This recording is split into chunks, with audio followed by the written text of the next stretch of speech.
হ্যাঁ দেখি তো তোমরা কারা কারা 42 5 23 তার মানে হচ্ছে আজকে সেকশন বি তে কার ক্লাস? হ্যাঁ আজকে সেকশন বি তে সুদীপ কার স্যারের ক্লাস? স্যার সুদীপ স্যারের ক্লাস। সুদীপ স্যার। সুদীপের ক্লাসে এত স্টুডেন্ট কম কেন? স্টুডেন্ট ওরা এখন কি ঘুমাইতেছে নাকি? হ্যাঁ 100 আজকে অনেক ঠান্ডা স্যার, ঘুমাচ্ছে মনে হয়। আরে এই ল্যাপের নিচে কম্পিউটার ঢুকে তো দেখতে পারো। স্যার চিটাং কিরকম ঠান্ডা স্যার? চিটাঙ্গে তো বরফ পড়তেছে, ঠান্ডা আবার কি? হ্যাঁ ওই চিটাগাং ঠান্ডা স্যার, ঠান্ডা স্যার। স্যার আইস ব্রেকার লাগবে তো তাহলে স্যার, বরফ পড়লে স্যার আইস বরফ ব্রেকার লাগবে পড়তেছে। স্যার। তোমরা তো যেরকম করে ঠান্ডা বলতেছো মনে হয় বরফ পড়তেছে চিটাঙ্গে। হ্যাঁ স্যার ঢাকায় অনেক ঠান্ডা স্যার। স্যার ঠান্ডা কি বল, বাংলাদেশে ঠান্ডা পড়ে নাকি যে ঠান্ডা বলো? যে বাইরে যখন পড়তে যাবা তখন টের পাবা ঠান্ডা কি জিনিস। স্যার দোয়া করেন স্যার। ইনশাআল্লাহ। হ্যাঁ পারবে না কেন, অনেকেই তো যেতে পারবে ইচ্ছে করে। তোমাদের ইচ্ছা ইচ্ছা থাকলে উপায় হয়, মানুষের যে একটা কথা বলে না সেটা ঠিক। আমি আমার কাজগুলো কতক্ষণ একটু সেরে নিই। তোমরা কি আমার শিডিউলটা পড়ছিলা? হ্যাঁ নোটটা পড়ছো না পড়ো নাই? কেউ পড়ো না? কোনটা?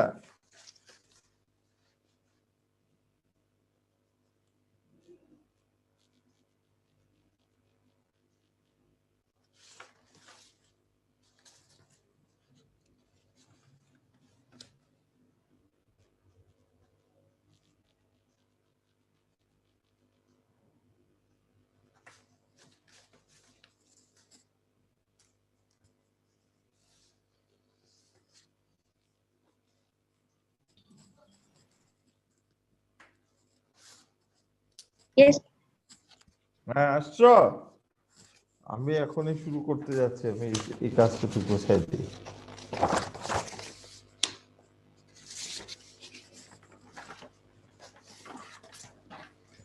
আচ্ছা যাই হোক, আমরা শুরু করে দিই আমাদের ক্লাসটা। আজকে আমরা resource leveling and scheduling comparison, আসলে এটা না রিসোর্স শিডিউলিং নিয়ে আলোচনা করব। লেভেলিং অলরেডি জানো, যেটা আমরা ক্রিটিক্যাল পাথ বলি সেটা। এখানে অনেক টেক্সট আছে, আমি সিম্পল ভাবে বুঝাই বলে দিই এক করে, আমি এত কিছু পড়াতে মানে টেক্সটে যাবো না, অঙ্কটার পিছনে আমি স্ট্রেস বেশি দিব, এটা পড়লেই তোমরা বুঝবা। রিসোর্স লেভেলিংটা হচ্ছে যে ডায়াগ্রামটা আমরা আঁকি সেটাই হচ্ছে রিসোর্স লেভেলিং। কিভাবে ডায়াগ্রামটা আঁকি? Optimum sequence and determine the project duration. মানে ওই আমরা যখন কোন একটা নেটওয়ার্কটা ড্র করি তখন তার ম্যাক্সিমাম প্রজেক্ট ডিউরেশন কতদিন হয় এটা বাইর করার জন্য, এবং অপটিমাম সিকোয়েন্সে কত অল্প সময়ের মধ্যে কতদিনে প্রজেক্টটা শেষ করা যাবে, যেটা করা হয় সেটাকে বলতেছে রিসোর্স লেভেলিং। এখানে রিসোর্স লেভেলিং এ একটা জিনিস মাত্র এখানে আমি বলি, এখানে পড়লেই তোমরা পাবা। রিসোর্স লেভেলিং এ একটা জিনিস ইম্পর্টেন্ট হচ্ছে রিসোর্সটা আনলিমিটেড থাকে। Condition, this the limitation of the resource levelling, কি রিসোর্সটা আনলিমিটেড। আর রিসোর্স লেভেলিং এ ওরা বলতেছে রিসোর্স লেভেলিংটা হচ্ছে যে এখানে অনেক কিছু আছে, আমি একটা কথা অ্যাডভান্টেজ যে রিসোর্সটা আবার লিমিটেড থাকবে। আগেরটা বলছি রিসোর্স লেভেলিং এ রিসোর্সটা আনলিমিটেড, আর রিসোর্স আসো আসো শুনো, তুমি একটু এটা আবার ইয়ার কাছ থেকে একটু প্রিন্ট করে নিয়ে আসো, এটা মনে হয় আমার সাইন এখানে করতে হবে, বুঝছো? একটু প্রিন্ট করে নিয়ে আসো, আর এই তারপর প্রিন্ট করে আমি সাইন করে দেবো, এটার সাথে এটা। ও তুমি রয়ে গেছো জাকির না, মহিউদ্দিন ওই প্রিন্ট আছে, প্রিন্টে করে দিবে খালি। তারপর এটা যে হাজার থেকে সাইন নিয়ে তাড়াতাড়ি করে হেডের সাইন নিয়ে এটা পাঠিয়ে দিবা। ও বসে যাও, তুমি যাও। হ্যাঁ যাও। হ্যাঁ রিসোর্স এখন তার মানে সোজা কথা একটা কথা আমরা বলতে পারি, রিসোর্স লেভেলিংটা কি যেখানে রিসোর্সটা আনলিমিটেড, আর রিসোর্স শিডিউলিং রিসোর্সটা লিমিটেড, এই হচ্ছে মেইন পার্থক্য। এখন দেখো আমরা কিভাবে রিসোর্স ইয়াটা হলে কি বলে লিমিটেড হয়, তাহলে আমরা কিভাবে অঙ্কটা করব। একটা অঙ্ক আমি বাকিগুলো তোমার পড়লেই বুঝবা, আর না বুঝলে পরে আমি আলোচনা করবো, আমার time short. For the following network activities diagram, complete resource scheduling of 25-man workforce limited in a tabular form. এখানে তার মানে কি ইন এ টেবুলার ফর্ম বলতে বোঝাচ্ছে এটা যে আরেকটা মেথডে আমরা এই রিসোর্স লেভেলিংটা করতে পারি।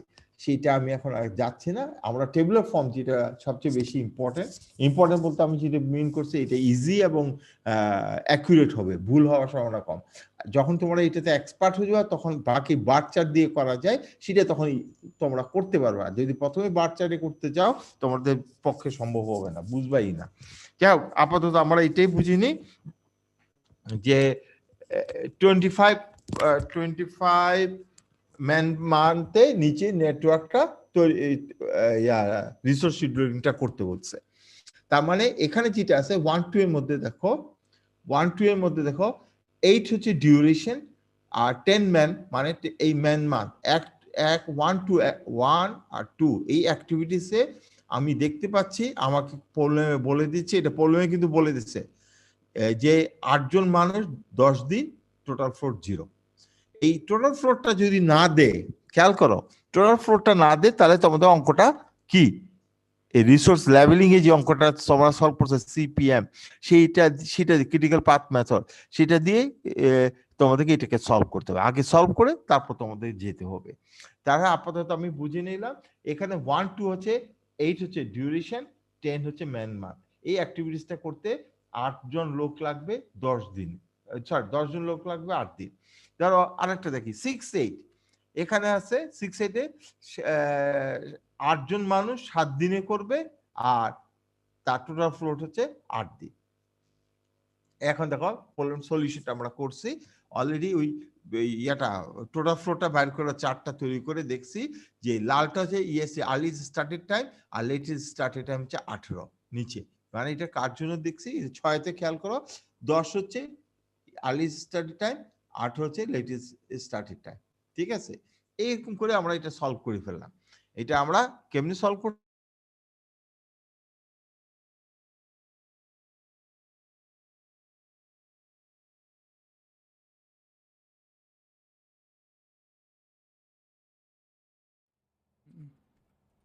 Bomb is at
তোমরা শুনতেছ? শুনতেছ? Yes sir. জি স্যার, শুনতে পাচ্ছি। তোমরা অনলাইনে পরীক্ষা দিবা না? এই অনলাইনে পরীক্ষা দেওয়ার নিয়ম। স্যার অনলাইনে পরীক্ষা দেওয়া যাবে না স্যার। স্যার অনলাইনে দেওয়াই যাবে না স্যার। স্যার এটা বাজে জিনিস স্যার। বাজে এখন স্যার জিনিস না, কারেন্ট এটা চলে হচ্ছে যাবে ভুয়া। স্যার। বাজে জিনিস না, বাজে বলতে অন্য বোঝে, এটা ভুয়া জিনিস বলো। আচ্ছা যাই হোক, সেটা আমাদের বিষয় না। আমাদের বিষয় হচ্ছে কিভাবে এখন তোমরা এই ক্লাসটা শেষ করি সেটা। দেখো, আমরা ওই প্রবলেমটাকে এইভাবে সলভ করছি। সেখানে দেখা যাচ্ছে আর্লি মানে লালটা হচ্ছে আর্লিস্ট স্টার্টের টাইম আর সবুজটা হচ্ছে লেটেস্ট স্টার্টের টাইম। এখন দেখো এই অঙ্কটা আমরা কিভাবে শুরু করব। প্রথম হচ্ছে অ্যাক্টিভিটিস, প্রথম জিরোতে কয়টা অ্যাক্টিভিটিস আছে দেখো, 1 2 1 4 1 3। তাহলে আমরা শুরু করি যে কাজটা কিভাবে করব। 1 2 1 4 1 3, তো এটাকে আমরা সাজাই বলি 1 2 1 3, সরি 1 2 1 3 এন্ড 1 4। তাহলে দেখো প্রথম 0 ডেজে আমার অ্যাক্টিভিটিস 1 2 1 3 1 4, এই তিনটা অ্যাক্টিভিটিস আছে। তার ম্যান পাওয়ার কত আছে এটা দেখবো, ডিউরেশন কত, টোটাল ফ্লোট কত। আগে দেখি ম্যান পাওয়ার 1 2 তে কত, 1 3 তে কত, 1 4 এ কত। এখানে আসো, 1 3 তে হচ্ছে মান 10, 1 3 তে আছে 8 5, তাহলে 10 8 5 হবে।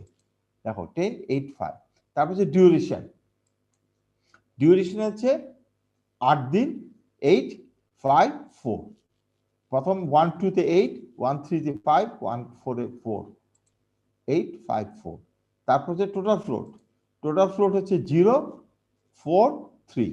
ঠিক আছে, যেটা যে সিকোয়েন্স আছে 4টা পরে আসবে 1 3টা আগে আসবে, এই সিকোয়েন্স সবসময় মেনটেন করবা। তাহলে 0 4 3। এখন এখানে আসার পরে আমরা কি করব, 0 ডেজ আমাদের ম্যান মান্থ, এই তিনটা অ্যাক্টিভিটি শুরু করতে কতজন লোক লাগবে, 8 5 13 10 23 23। 23 আমার রিসোর্স হচ্ছে 25 জন, তাহলে 23 ইজ লেস দেন 25। ওকে, তাহলে আমি তিনটে অ্যাক্টিভিটিস চালু করতে পারবো। যার জন্য এখানে টিক চিহ্ন দিয়ে দিলাম। ক্লিয়ার সবার কাছে? আগে বুঝো, একটু একটু করে আগাই, দুইটা স্টেপ বুঝলে কিন্তু আর লাগবে না, তারপর খালি একই জিনিস হবে। ক্লিয়ার হয়েছে সবার কাছে? আরে কি ব্যাপার, তোমাদের কি কারেন্ট চলে গেছে নাকি আবার? জি স্যার, বুঝতে পারছি। তাহলে এত সময় লাগে কেন বলতে? তাহলে আমরা কিসে টোটাল ফ্লোর পাই, যেহেতু আমার ম্যান পাওয়ার তিনোটা শুরু করতে 25 জনে কম লাগতেছে, তাহলে আমরা তিনোটা শুরু করে দেব। শুরু করলাম, শুরু করার পরে এটা কিন্তু ইয়া লাগবে, এটা লাগবে।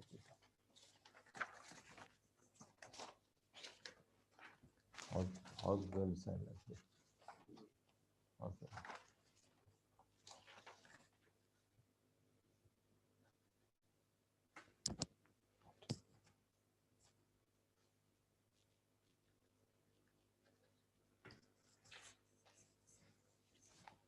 আচ্ছা তাহলে আমরা শুরু করলাম।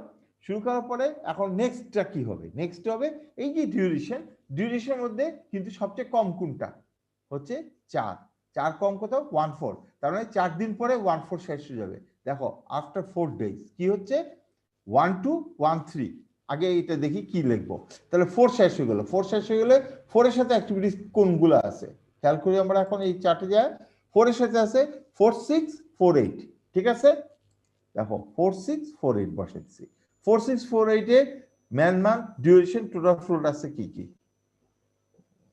ম্যান মান টোটাল ফ্লোট ইয়া কি কি আছে 4 6 4 8, সরি 4 6 4 6 আছে 3 জন 3 আর 4 8 এ 4 জন ম্যান মান, আর ডিউরেশন 6 14, টোটাল ফ্লোট 8 7।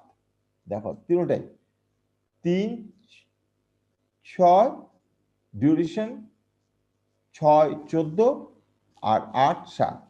দেখি এখানে ডিউরেশন কি দিচ্ছে 4 6, হ্যাঁ 14, ঠিক আছে।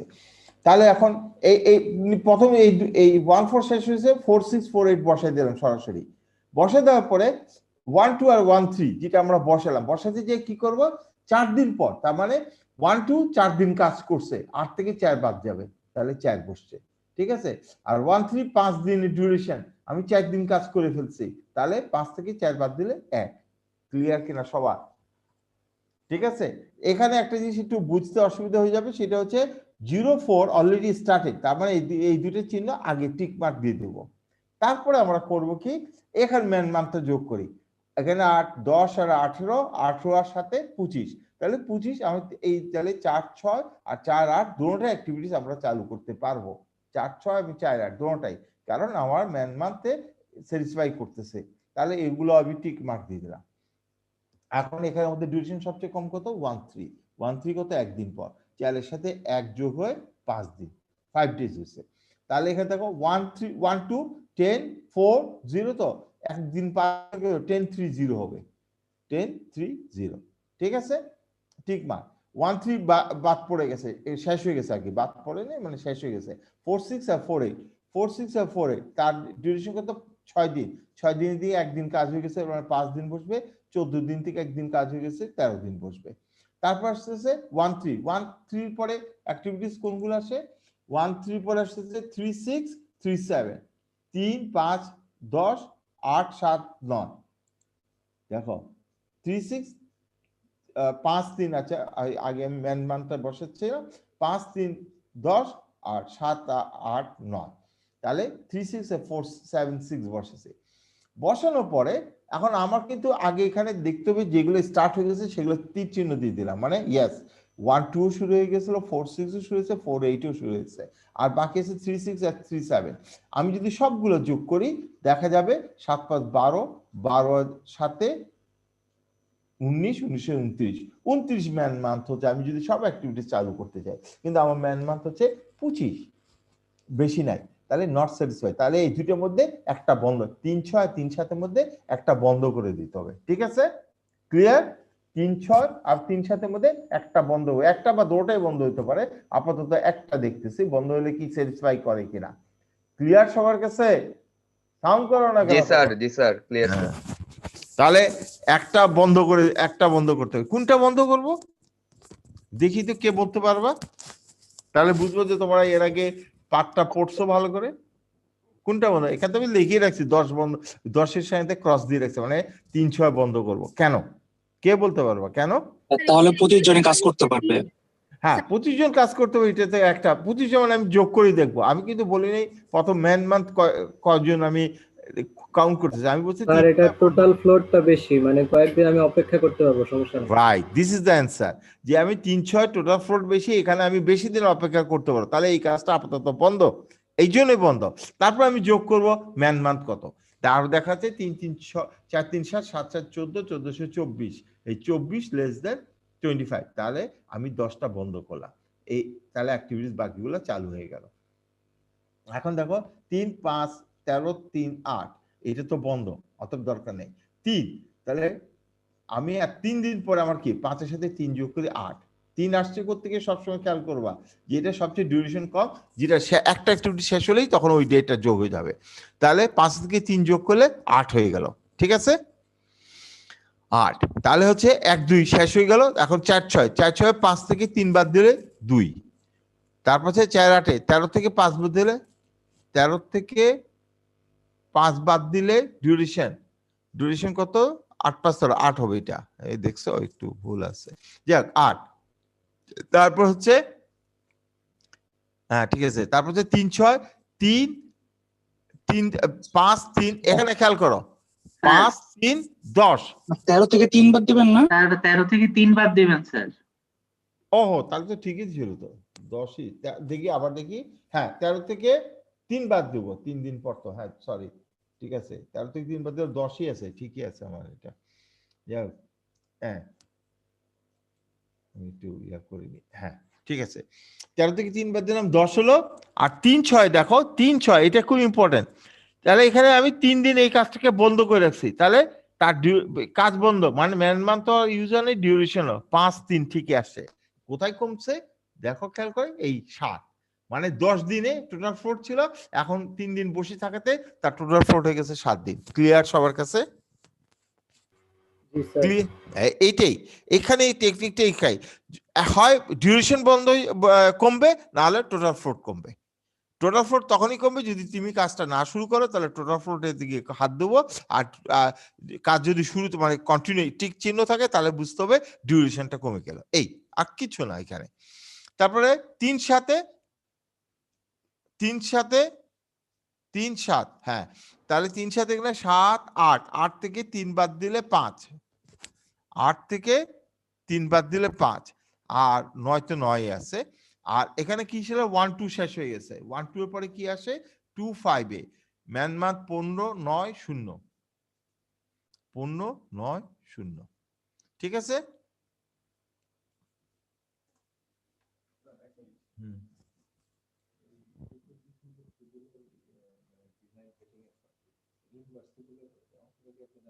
হ্যাঁ আচ্ছা থাকবে না কারণ ইউনিভার্সাল নিয়ে আলোচনা কোনো দরকার নেই।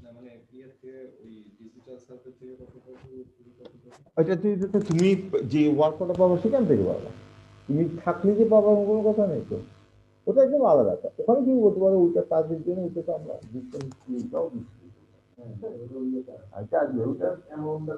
আর তাহলে আমি বলতে পারি তোমাকে। আচ্ছা তাহলে ঠিক আছে, আচ্ছা ঠিক আছে। কোথায় কিসে? হ্যাঁ হ্যাঁ এরকম পাবো, রাইট, এটা ঠিক আছে। আর এখান থেকে ওই আসলে 1 কোটি মতনই চলে আসবে। হ্যাঁ এরকম। হ্যালো, হ্যাঁ শুনো, তারপরে এখন কি হলো, এই শুনতেছো তো? জি স্যার। আরে তোমরা কি নাস্তা খাচ্ছ নাকি বলো আমাকে আগে। তোমরা যে নাস্তা খাচ্ছ মানে চুপচাপ বসে আছো না স্যার, নাস্তা সকালেই খাইছি। হ্যাঁ ক্লাসের পর খাবো স্যার। আরে ভাই একজন সকালে খেয়ে ফেলছে, একজন ক্লাসে পরে খাবা। হ্যাঁ ক্লাসে পরে তো দুপুরে যাবে, ভাত খাবা না, নাস্তা কি খাবা আবার? আচ্ছা যাও এখন আসি আমরা, তাহলে 3 7 শেষ হয়ে গেল। তাহলে 2 5 এর পরে আমরা দেখছি 2 5 আসবে, সরি 1 2 এর পরে আসবে 2 5 15 9 0। এখন দেখো এখন টোটালটা প্রথম টোটালটাই যোগ করব। 15 আর 5 20 27, 27 এর সাথে 34, অতএব একটা কাজ বন্ধ হয়ে, আমি একটা বন্ধ করতেই হবে। বন্ধ অলরেডি, সরি 5 আছে, 5 বন্ধ করা ছিল। তাহলে কত হলো? তাহলে এখন দেখো 7 4 3 7 7 14, 14 আর 15 29, 29টা নট স্যাটিসফাই। আচ্ছা এখানে যদি আমি কোশ্চেন করি কেন আমি 2 5 কে প্রথম অ্যালাউ করতেছি, কে বলতে পারবা? 3 6 তো আমি বন্ধ রাখছি, এখানে তো ওপেন হয়ে যাওয়ার কথা ছিল কিন্তু ওপেন করি না, এটাকে ক্রস দিয়ে দিচ্ছি প্রথমেই। কেন? হ্যালো, হ্যাঁ কারণটা হচ্ছে একটু আগেই তো একজনে উত্তর দিচ্ছিল যে আগে 3 6 আর 3 7 এর মধ্যে আমরা কোনটাকে বন্ধ করছি, তার টোটাল ফ্লোট বেশি। এখানে দেখো 3 6 7 আছে আর 2 5 এ 0, তার টোটাল ফ্লোট কার বেশি? 3 6, এটা কাটা, ওটাকে বন্ধ রাখবো। আর শূন্যটা মেবি এটা পরে আসলো, এটা সুন্দর, তার মানে এটা একটা ক্রিটিক্যাল, এই 2 5টা একটা ক্রিটিক্যাল পাতে আছে, এটাই বোঝা যাচ্ছে এখান থেকে। যাই হোক আমার অত ইয়া দরকার নেই, আমি আপাতত ধরে নিলাম যে 3 6টাকে বাতিল দিয়ে পরে যোগ করব। যোগ করে দেখছি স্টিল কি হচ্ছে, কত আসছে? 4 3 7 7 14, 14 29, 29, তারপরও স্যাটিসফাই করতেছে না। ঠিক আছে, তাহলে আমরা কোনটাকে বন্ধ ইয়া করব, কোনটাকে করবো এবার খেয়াল করো। এবার ধরে আমরা শূন্যটাকে ক্রস দিতে পারি, শূন্যটাকে ক্রস দিলে 3 6 কে ওপেন করতে পারবো, ঠিক কিনা দেখো, ঠিক কিনা? আরে সর্বনাশ, এটা তো ঘুমাইতেছে দেখি। দেখো উপরে এখানে 4 3 7 7 7 14, 14 5 19, আমি এইগুলাকেই অ্যাক্টিভিটিস হিসেবে রাখতে পারবো। এখানে এসে দ্বিমত আসতেছে, আমি পরের স্টেটমেন্টেই যাচ্ছি। দেখো কালকে এখানে 2 ভাগ করে ফেলছি, দেখো 2টা ভাগ করছে, 2 ভাগ করছে কেমনে করে? আমি আগে যেটা ওখান থেকে করে আসছি সেটা এখান দিয়ে রাখছি, আর নতুন করে আনতেছি, বলতেছি যে না আমার এখানে একটা ডিসিশন নেওয়ার ব্যাপার আছে। আমি যদি একটা alternative 3 6 3 7 should not be start because of activities 2 5 have 0 total float, তার মানে আমি যদি এখানে 3 6 3 7 যদি আমি শুরু না করি, তাহলে আমি এই 2 5 কে শুরু করতে পারবো। তার মানে 3 7 যে স্টার্ট করতে যাচ্ছিলাম সেটা ক্রস দিয়ে দিলাম, যেটা আমি কাজ শুরু করব না। ক্লিয়ার কিনা সবার? এখানে আসি আমি ডিসিশন নিছি না, আমি 3-7 কে স্টার্ট করতে পারবো না এখন, এটাকে বন্ধ রাখতে হবে। বন্ধ রাখলে আমি 2-5 কে, কারণ এখানে 9 দিন টোটাল ফ্লোট আছে, আর 25 এরও ডিউরেশন 9 দিন, তাহলে 9 দিন পর আমি 9 দিন পর যদি শুরু করি 3 সাথে কোনো ইফেক্ট হবে না। ক্লিয়ার সবার? সবাই দেখি, হ্যাঁ বলো। কোশ্চেন না করলে বুঝবো কেমন করে তোমরা বুঝতেছো? খালি শুনে গেলে তো হলো না, কিছু কিছু কোশ্চেন করবা। দেখো এখানে আসি, আমি বললাম ঠিক আছে 3-6 3-7 বন্ধ করে দাও। আমি লেফটটা এক্সপ্লেন করতে যাচ্ছি না, এমনি রেখে দিছি এটা। এবারে দেখো 3-6 3-7 কে বন্ধ করতে বলছি, যে কারণটা এখানে লিখে রাখছি। 2-5 কে অ্যাক্টিভিটি শুরু করলাম, তাহলে দেখো 4-6 4-8 2-5 শুরু করলাম, 4-3-7 15 সাথে 22 হলে ওকে। তাহলে আমি এই 3টা অ্যাক্টিভিটি শুরু করলাম আর 2টা অ্যাক্টিভিটিস বন্ধ করে দিলাম। এখানে বেনিফিটটা কি হবে একটু পরে টের পাবা। তাহলে এখানে আছে এখন ডিউরেশন 2 দিন, 8 থেকে সাথে 2 যোগ করে আমি এই জিনিসটা বের করলাম। তাহলে কি গেল 4-8, বাকিগুলো সব থাকলো নিয়ম অনুযায়ী বসে দাও। আর 4-6 শেষ হয়ে গেছে, মানে 6 অ্যাক্টিভিটিস দেখো এবার আবার খেয়াল করো, 6-6-8 ঢুকবে, ঠিক আছে? ক্লিয়ার? ক্লিয়ার? 6-8 ঢুকবে। দেখো এখানে 6-8 ঢুকে নাই, কে বলতে পারবা কেন? সরি, এখানে 6-8 ঢুকে নাই কেন? অ্যাক্টিভিটিস শেষ হয়ে গেছে, এই কথা 4-6 শেষ হয়েছে, 6-8 তো ঢুকার কথা, কেন ঢুকে নাই কে বলতে পারবা? দেখি একটু, তোমরা আসলে পড়ালেখা করো না, তোমাদেরকে 3-6 তো শেষ হয় নাই। Very good, this is the answer. 3-6 তে শেষ হয়, 3-6 মাথাটা শেষ হলো, 6 মাথা শেষ না হলে 6 থেকে যে অ্যাক্টিভিটি শুরু হবে কোনো অ্যাক্টিভিটি শুরু করা যাবে না। This is the reason. যার পরে 4-6 শেষ হলো, 4-6 শেষ হলো, 6-8 6 পরে 6-8 চলবে না, বিকজ 3-6 স্টিল ইনঅ্যাক্টিভ, 3-6 অ্যাক্টিভ আছে বলে। তাহলে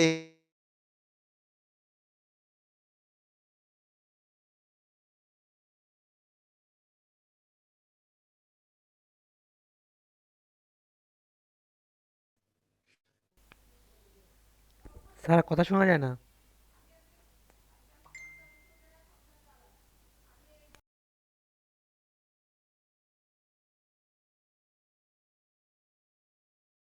উনিশের সাথে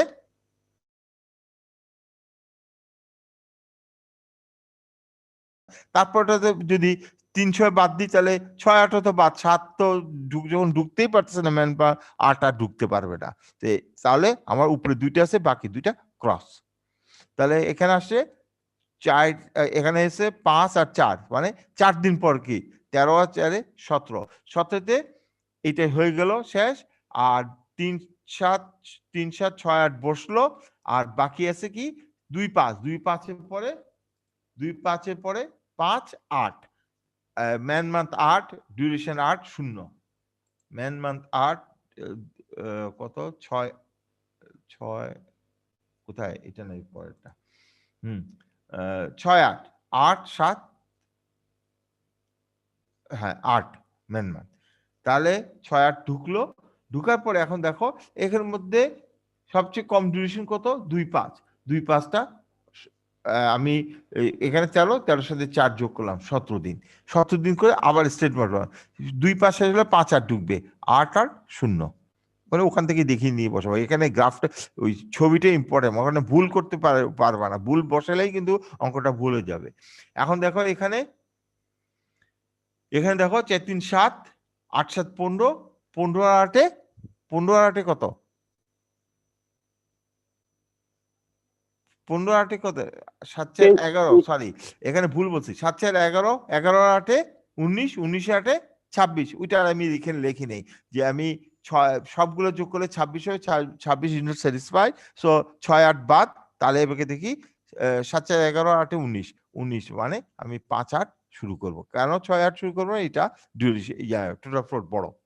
তাহলে এখানে এখন দেখি একদিন 17 পরে, একদিন পর আবার 4-8 শেষ হয়ে যাবে, 17 পরে একদিন 4-8 শেষ হয়ে যাবে। এখানে আসো 17 সাথে 1 যোগ হলো 18, 4-8 শেষ হয়ে গেছে, বাকিগুলো বসলো, 4-8 পরে 8 তো শেষ, এরপরে কোনো অ্যাক্টিভিটিস নাই। এখানে আছে সবগুলো ডিউরেশন দেখাচ্ছে 7 দিন, ঠিক আছে? ঠিক আছে, 7 দিন, তাহলে 15 সাথে সরি 18 সাথে 25 দিন আমার কি লাগছে কাজ শেষ করতে 25 দিন লাগছে আমার 25 দিন লাগছে, সরি 25 দিন আমার 25 দিন লাগতেছে কি টোটাল, কিন্তু তার মধ্যে দেখা যাচ্ছে টোটাল ফ্লোট দেখো এখানে -3, তার মানে 25 সাথে 3 যোগ হয়ে টোটাল কমপ্লিট হবে এই ডিউরেশনটা 28 দিনে। ক্লিয়ার কেন? 25 দিনে আমি ম্যান মান্থটা আমি শেষ করতে পারছি, কিন্তু তার মধ্যে দেখা যাচ্ছে টোটাল ফ্লোট একটাতে নেগেটিভ চলে আসছে, যেটা নেগেটিভ ভ্যালু আসছে সেই নেগেটিভ ভ্যালুটা ওই ডেজের সাথে যোগ হয়ে যাবে 28 ডেজ। আমার এই প্রজেক্টটা 25 জন ম্যান মান্থের জন্য 28 দিন হবে। আর যদি তুমি ওইভাবে আরেকটা আমি দেখছি যে ওই এখানে খেয়াল আছে কিনা দেখো, এখানে খেয়াল করো যে 5 3 হ্যাঁ এইটা এখানে আসে বসে যে আমরা ইচ্ছে করলে 2-5 কে আমি শুরু করছি কন্ডিশনার, আর যদি না শুরু করে থাকি 2-5, তাহলে এই মেথড দিয়ে আমরা করতে পারবো। করলে দেখা যাবে এইটার টোটাল ডিউরেশন লাগছে 32 দিন। ক্লিয়ার? এখানে সবচেয়ে বড় জিনিস, এখানে 32 দিন লাগবে আর ওখানে লাগছে 28 দিন, শুধুমাত্র একটা ডিসিশনের জন্য। এই অঙ্কটা এইটাই। এখন একটু খেয়াল করো তোমরা, তোমাদের কাছে তো আমি দিছি, যদি আমি আবার আপলোড করবো, এখানে কিছু কারেকশন হয়েছে, এখন আপলোড করে দেবো, কিন্তু তোমরা জিনিসটা বুঝছো কিনা আগে বলো। আমি আবার সামারিটা নিজে একদম চোখ বন্ধ করে বলি। প্রথম হচ্ছে আমরা শুরু করবো তখন শুরু করার সময় 0 ডেজ। 0 ডেজের প্রসিডিউরটা কি? স্টেপ হচ্ছে আমার 0 ডেজে কয়টা অ্যাক্টিভিটিস চালু করা যাবে। দেখা যাচ্ছে এখানে 3টা, 1 2 1 2 1 4 1 3 ছিল, আমি সিকোয়েন্সি লিখবো 1 2 1 3 1 4। তার কি কি আমার ইনফরমেশন দরকার আমি চার্টে দেখতেছি। প্রথম আমার অ্যাক্টিভিটিস, তারপর হচ্ছে ম্যান পাওয়ার, প্রথমে অ্যাক্টিভিটিস, তারপর ম্যান পাওয়ার, তারপর ডিউরেশন, তারপর টোটাল ফ্লোট। তাহলে 1 2 3 1 2 1 3 1 4 এগুলো সব বসাবার পরে ম্যান পাওয়ারটা যোগ করব। ম্যান পাওয়ারটা যোগ করে দেখব আমার ডিউরেশন যেটা আছে, আমার ম্যান মান্থে যে রিসোর্স আছে সেইটার সাথে মিলতেছে কিনা। ঠিক আছে? মিলতেছে কিনা মানে বলতে কি বোঝাচ্ছি? মিলতেছে কিনা বলতে বুঝাচ্ছি যে আমার যতগুলা মানুষ লাগবে বা লেবার লাগবে, ততগুলা লেবার আমার কাছে আছে কিনা, রিসোর্স আছে কিনা। যদি থাকে ওকে, আমি 3টা অ্যাক্টিভিটিস চালু করে দেবো। যদি না থাকে তাহলে এর মধ্যে একটা অ্যাক্টিভিটিসটা বন্ধ করবো। কোন অ্যাক্টিভিটিসটা বন্ধ করবো? যার টোটাল ফ্লোটটা সবচেয়ে কম, যার টোটাল ফ্লোটটা সবচেয়ে বেশি তারটা বন্ধ করবো, যারগুলো কম তারগুলো ওপেন রাখবো, মানে কাজ শুরু করে দেবো। এই যেগুলো একটা সিকোয়েন্সে কাজটা শেষ। তারপরে যখন আমি নেক্সট ডিউরেশন যাব, নেক্সট ডেতে যাব, নেক্সট ডে কিভাবে যাব, ওই যতগুলো ডিউরেশন অ্যাক্টিভিটিস ওপেন আছে তার মধ্যে কোনটা সবচেয়ে আগে শেষ হচ্ছে সেইটার সাথে ওই ডেটটা যোগ করে পরে 4টা রেডি করব। ঠিক আছে? যেহেতু আমি বলতেছি একটা ডিউরেশন আমি কমপ্লিট করবো না, একটা মিনিমাম ডিউরেশন যেটা সবচেয়ে আগে শেষ হচ্ছে সেটা যখন যোগ করছে তার মানে কি সেই ডিউরেশনটা শেষ হয়ে, সেই অ্যাক্টিভিটিসটা শেষ হয়ে গেছে, তারপরে অ্যাক্টিভিটিস গুলো ঢুকে যাবে। অবশ্যই শেষের দিকে পিছন দিকে ঢুকবে, এটা কিন্তু আগে ঢুকবে না, আগেগুলো আগে থাকবে, যেগুলো অ্যাক্টিভিটিস হয়ে আসছে তারপরে ঢুকবে। এই ঢুকার সময় আরেকবার খেয়াল করতে হবে এখানে কোনো অ্যাক্টিভিটিস উপরে অ্যাক্টিভেটেড আছে কিনা, মানে 1 6 যেরকম ধরো 6 শেষ না হওয়া পর্যন্ত 6 8 শুরু হবে না, এই ধরনের অ্যাক্টিভিটিস আছে কিনা 6 এর অ্যাক্টিভিটিস গুলো সেটা একবার চেক করতে হবে। এই আর কিছু না, থিওরি হচ্ছে এটা, মেইন কনসেপ্ট এটা। তারপরে একটু জিনিস আছে, একটু সাইকোলজি মানে একটু জাজমেন্টের ব্যাপার থাকে। সেই জাজমেন্টটা হচ্ছে টোটাল, যেখানে টোটাল কি ফ্লোট 0, টোটাল ফ্লোট যেটা 0, সেখানে খেয়াল রাখতে হবে কোনো মতে আমাকে ডিউরেশন বাড়ানো যাবে না।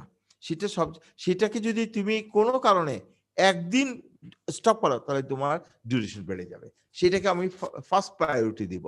ওই ফার্স্ট প্রায়োরিটি দিতে যায় আমার দেখা যাচ্ছে যে, কারণ ওই অ্যাক্টিভিটিসে কোনো ম্যান মান্থ এত বেশি যে অন্য একটা অ্যাক্টিভিটি শুরু করলো সেটা তারপরে আর শুরু করা যাচ্ছে না, বিকজ অফ শুরু করা যাচ্ছে না, শুরু করা যাবে, শুরু করলে দেখা যাবে ক্রিটিক্যাল পাথের যে অ্যাক্টিভিটিস সেগুলো বন্ধ করতে হবে। সেই জন্য আমরা এইখানে এসে আমরা বলছি না, ওই দুইটা অ্যাক্টিভিটিস আমরা চালু করব না টিল 2.5 শুরু না করা পর্যন্ত।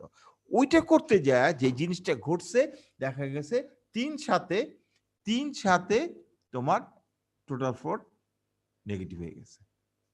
তাহলে আমি যে ডিউরেশনটা পাইছি এটা কাজ শেষ করতে, সেই ডিউরেশনের সাথে আমি কি করলাম, এই মাইনাস যে টোটাল ফ্লোট, মানে এখন যদি তুমি এটা আঁকো, মানে মাইনাস টোটাল ফ্লোটটা যোগ করলাম, তাহলে দেখবা যে আগে যে আমাদের ক্রিটিক্যাল ফ্লো আসছে সেটা চেঞ্জ হয়ে গেছে, এখন 3-7 দিয়ে উপর দিয়ে যাবে।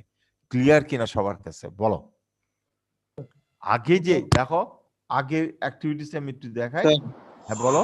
টোটাল ফ্লোটটা লাস্টে মাইনাস যে 3 ছিল ওটা কেন যোগ করলাম ওইটা বুঝি নাই স্যার।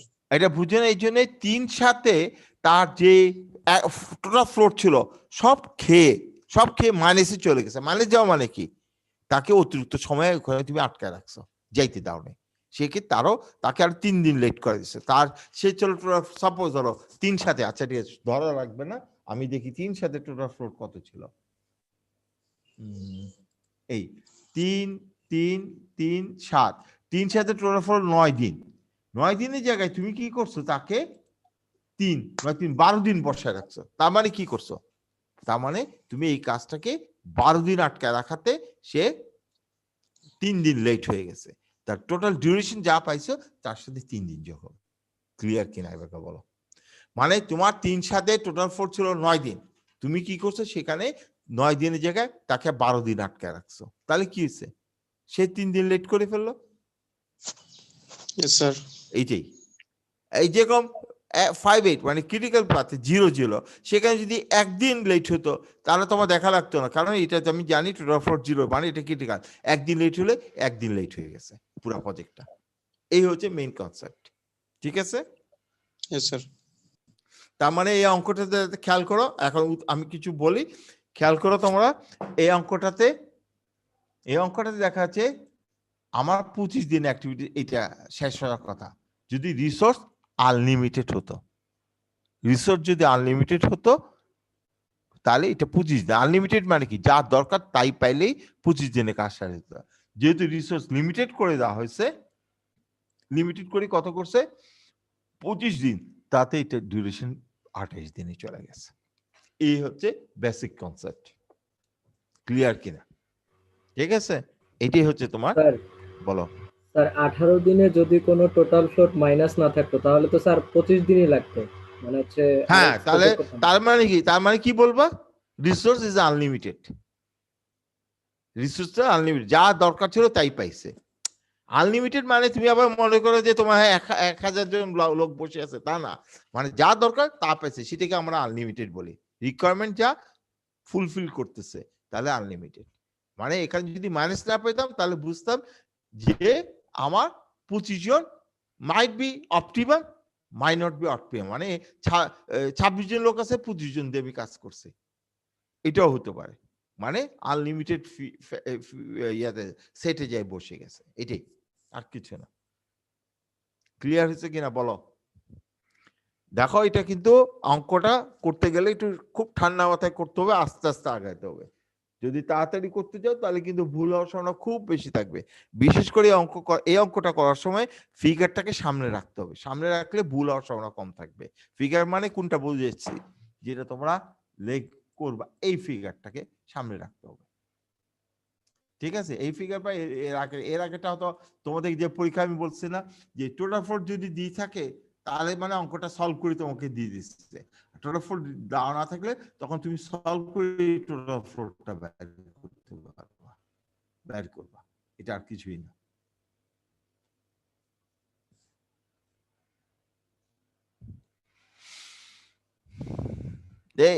আচ্ছা ঠিক আছে, যাই হোক ওটাই পরে দেখা যাবে। এখানে দেখো টোটাল ফ্লোট 8 দিন, কেমনে 10 আর 18 8 দিন। এটা আসলে আচ্ছা বুঝার তোমাদের কষ্ট হবে, এখন এটা তুমি টেবিল ছাড়া বুঝতে পারবে না। পারবা ঠিকই, এক্সপার্ট হয়ে পারবা। এখন কোশ্চেন নাই? হ্যাঁ স্যার আছে স্যার, একটা কোশ্চেন আছে। বলো। স্যার ধরলাম দুইটা অ্যাক্টিভিটি, একটা টোটাল ফ্লোট 0 আর একটা টোটাল ফ্লোট -3, তাহলে কোনটার প্রায়োরিটি বেশি থাকবে? -3টা না? ডেফিনেটলি। কত 0 না, 0 নিচে চলে গেছে অলরেডি। -3 তে চলে গেছে, মাইনাস না 3 না বলে ফিগার না বলে মাইনাস একটা ফিগার আছে, ডেফিনেটলি সেটা ইয়া পাবে। হ্যাঁ জি স্যার, বুঝতে পারছি। আর কারো কোনো কোশ্চেন? স্যার স্যার এখানে 28 এর সাথে 5 যোগ হবে না, পাশেরটাতে 4 দিছি। কোনটাতে? 28 এর সাথে, ও সরি, হ্যাঁ এটা 5 এই- হবে।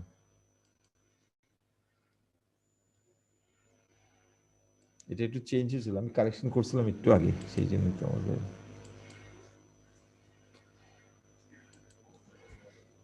-5, হ্যাঁ 8 5 23 33 জি।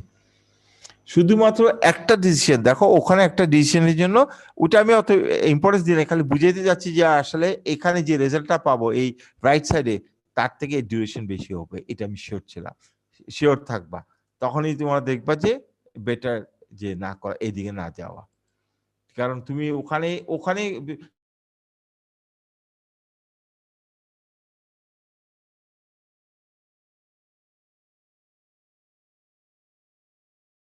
যে 28 ডেজ মিনিমামে শেষ করা যাবে না। মোর 21 এখন ক্লিয়ার? আর কোনো কোশ্চেন আছে কিনা বলো? দেখো এটা আমি তোমাদেরকে বারবার বলতেছি, একটু ভালো করে বুঝে রাখো, কারণ এটা খুব একটা ইম্পর্টেন্ট জিনিস। এই অ্যাক্টিভিটিজের মধ্যে দুইটাই খুব ইম্পর্টেন্ট, একটা হচ্ছে কিভাবে ক্রিটিক্যাল পার্টটা বের করে, টোটাল ফ্লোর ফ্রি ফ্লোট কি সেগুলো জিজ্ঞাসা করবে, বা সেগুলো থাকা, এটা তোমাদের বাস্তব লাইফে তুমি চাকরিতে, প্রাইভেট চাকরিতে ঢুকলে তো প্রথম দিনেই তোমাকে বলবে কি দিয়ে একটা প্রজেক্ট দিয়ে বলবে এটা ক্রিটিক্যাল পার্টটা বের করো, আর রিসোর্সটা বের করে দাও, কোন রিসোর্সে আমরা কি করব, সব ডাটা তোমাকে দিবে, তোমরা এই ম্যাথমেটিক্যাল সলিউশনটা করে উপস্থাপন করতে হবে। এই ঠিক আছে, এটা কিন্তু এই জন্যই বলতেছি, এটা তুমি পরীক্ষা তোমাদেরকে বলি, যদি বলি খুব ইম্পর্টেন্ট, তাহলে তোমার মনে হয় পরীক্ষার জন্য ইম্পর্টেন্ট না, তোমার লাইফে এই ইঞ্জিনিয়ারিং জবে যদি ঢুকো, ইঞ্জিনিয়ারিং জব যদি করো, অবশ্যই এটা তোমাকে জানতেই হবে, এটা খুবই জরুরি একদম, বিশেষ করে সিভিল ইঞ্জিনিয়ারদের জন্য। ঠিক আছে, আর কোনো কোশ্চেন?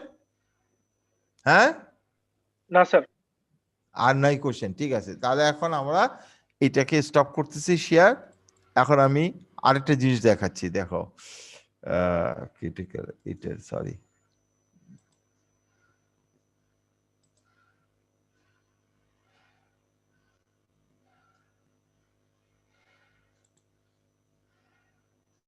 ও এটা হচ্ছে আমার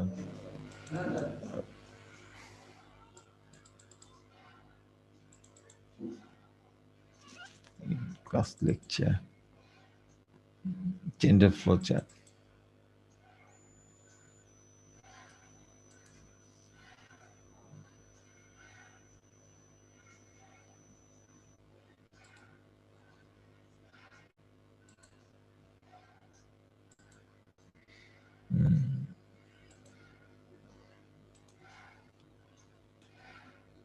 হ্যাঁ, একে আসো, tender flow chart of tender process.